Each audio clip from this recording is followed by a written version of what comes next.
జగిత్యాల జిల్లా కోరుట్లలో సుపారీ గ్యాంగ్ ను పోలీసులు అరెస్ట్ చేశారు.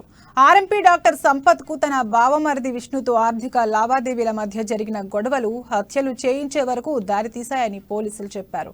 కోరుట్ల మండలం పైడిమడుగుకు చెందిన విష్ణును అజయ్ తో పాటు గ్రామంలో తన వృత్తిలో పోటీగా ఉన్న ఆర్ఎంపీ డాక్టర్ రాజేందర్ ను హత్య చేయడానికి తన మిత్రుడు అశోక్ తో కలిసి కోరుట్లకు చెందిన విత్తనాల నాగరాజు శ్రీకాంత్ తో 14 లక్షలు సుపారీ ఒప్పందం చేసుకున్నాడని వివరించారు. ఈ నెల 5న తన ఇంటికి పలువురు వచ్చారని రాజేందర్ ఫిర్యాదు చేశారని కేసు నమోదు చేసుకుని దర్యాప్తు చేయగా అసలు విషయం బయటపడిందని పోలీసులు వివరించారు. 5గురు సభ్యులు సంపత్, శేఖర్, నాగరాజు, శ్రీకాంత్, అశోక్లను అరెస్ట్ చేసి రిమాండ్కు తరలించామన్నారు. అశోక్, విత్తనాల నాగరాజు, శ్రీకాంత్లపై గతంలో అటెంప్ట్ మర్డర్ కేసులు ఉన్నాయని, వారి నుండి 2 కార్లు, 1 బైకు, 4 సెల్ ఫోన్స్ స్వాధీనం చేసుకున్నట్లు పోలీసులు వివరించారు. అతని బావమరిది విష్ణు యొక్క బావమరిది అజయ్లతోటి కొన్ని ఫైనాన్షియల్ డిస్ప్యూట్స్ ఉన్నాయి.